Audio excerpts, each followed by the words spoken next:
देखिए ये railway science का सेट नंबर 2 है। पहला प्रश्न है कि संतृप्त हाइड्रोकार्बन को अन्य किस नाम से जाना जाता है। अन्य किस नाम से जाना जाता है? तो संतृप्त कार्बन को अन्य एल्केन के नाम से जाना जाता है। ठीक है, संतृप्त कार्बन को अन्य किस नाम से जाना जाता है? तो संतृप्त कार्बन को अन्य एल्केन के नाम से भी जाना जाता है। ठीक है, फिर अगला प्रश्न है कि मेथेन, एथेन, प्रोपेन, ब्यूटेन आदि संतृप्त कार्बन के उदाहरण हैं। नोट में कह रहा है कि मेथेन, एथेन, प्रोपेन, ब्यूटेन आदि जो हैं ये सभी आपका संतृप्त कार्बन के उदाहरण हैं। ठीक है, फिर अगला प्रश्न कहता है दूसरा नंबर कि एक असंतृप्त हाइड्रोकार्बन है। तो एक असंतृप्त हाइड्रोकार्बन एथाइन जो है एक असंतृप्त हाइड्रोकार्बन है। ठीक है, या फिर आप कह सकते हैं कि असंतृप्त हाइड्रोकार्बन को किस नाम से भी और जाना जाता है? तो एथाइन के भी नाम से जाना जाता है। ठीक है, फिर अगला प्रश्न देखिए कि एल्केन का समान सूत्र क्या है। तो एल्केन का समान सूत्र होता है CnH2n+2। ठीक है, CnH2n+2 ये आपका एल्केन का सामान्य सूत्र है। एल्केन का सूत्र होता है CnH2n+2। ठीक है, फिर अगला है कि अगला प्रश्न है कि एल्किन श्रेणी का प्रथम सदस्य कौन है। तो एल्किन श्रेणी के प्रथम सदस्य है एथीन, जिसका सूत्र होता है C2H4। ठीक है, अगला प्रश्न है कि बेंजीन में सिग्मा और पाई बंधों की संख्याएं हैं, यानी बेंजीन में सिग्मा और पाई बॉन्ड की संख्या कितनी पाई जाती है।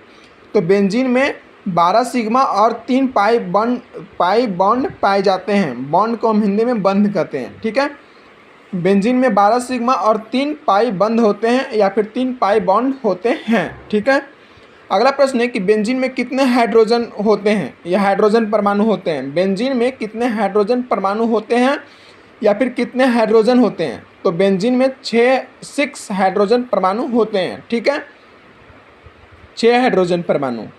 विद्युत मोटर किस सिद्धांत पर कार्य करते हैं। तो विद्युत मोटर जो आपका है, विद्युत मोटर आपके फैराडे के नियम पर काम करते हैं। विद्युत मोटर किस सिद्धांत पर काम करते हैं? तो आपका है फैराडे के नियम पर। ठीक है, इसका आंसर होगा फैराडे के नियम पर।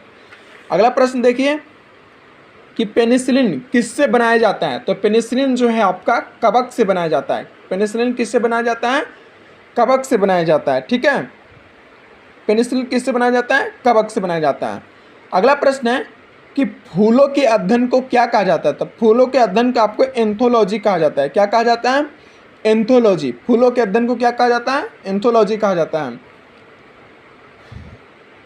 अगला प्रश्न देखिए, पेडोलॉजी में किसका अध्ययन किया जाता है। तो पेडोलॉजी में मिट्टी का अध्ययन किया जाता है, या फिर ऐसे भी कह सकते हैं कि मिट्टी का अध्ययन को क्या कहा जाता है। तो मिट्टी के अध्ययन को पेडोलॉजी कहा जाता है। ठीक है, यहाँ पर प्रश्न आपका है कि पेडोलॉजी में किसका अध्ययन किया जाता है। तो पेडोलॉजी में मिट्टी का अध्ययन किया जाता है। अगला प्रश्न है रक्तदाब को मापने के लिए किस उपकरण का प्रयोग किया जाता है। तो रक्तदाब को मापने के लिए स्फिग्मोमैनोमीटर का प्रयोग किया जाता है। स्फिग्मोमैनोमीटर का प्रयोग रक्तदाब को यानी ब्लड को मापने के लिए किया जाता है। ये एक उपकरण है जिसका प्रयोग रक्तदाब को मापने के लिए किया जाता है कि बीपी हाई है या लो है। ठीक है, स्फिग्मोमैनोमीटर के द्वारा। अगला प्रश्न है कि सूर्य की पराबैंगनी किरणों से पृथ्वी की रक्षा कौन करता है। तो आपका है ओजोन परत। सूर्य की पराबैंगनी किरणों से पृथ्वी की रक्षा कौन सी परत करती है।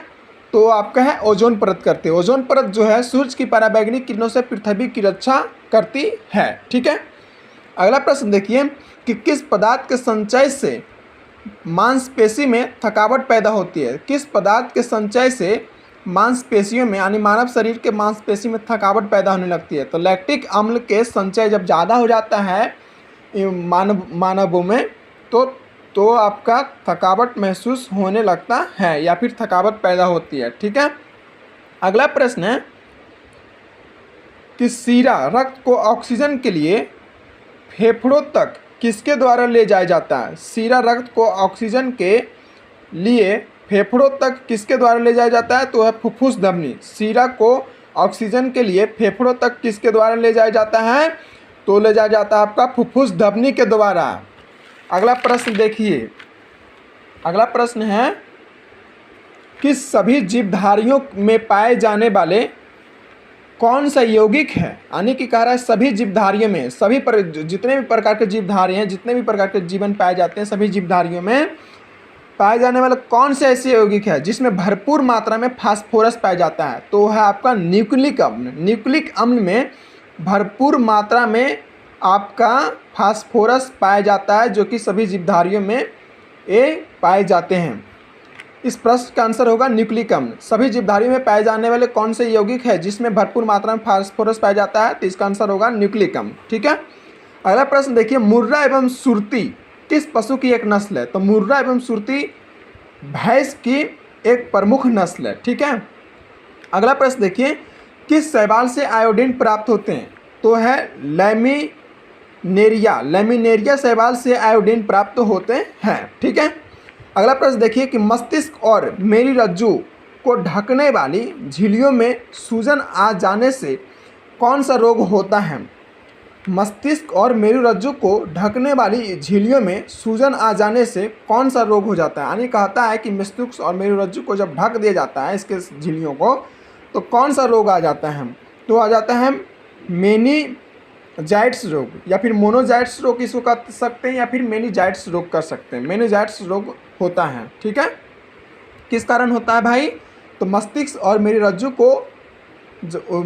को ढकने वाले जो झिल्ली होती है, झिल्लियों में सूजन आ जाती है। जब मेरुरज्जु और मस्तिष्क को ढक दिया जाता है तो उसके झिल्लियों में सूजन आ जाती है, जिसके कारण से मोनोजाइटिस रोग या फिर मेनिंजाइटिस रोग होती है। ठीक है, अगला प्रश्न देखिए कि वयस्क मानव में रुधिर की रचना किसके द्वारा की जाती है? वयस्क मानव में रुधिर की रचना किसके द्वारा की जाती है? तो आपका अस्थिमज्जा के द्वारा किया जाता है। वयस्क मानव में रुधिर की रचना किसके द्वारा की जाती है? तो आपका है अस्थिमज्जा के द्वारा की जाती है। ठीक है,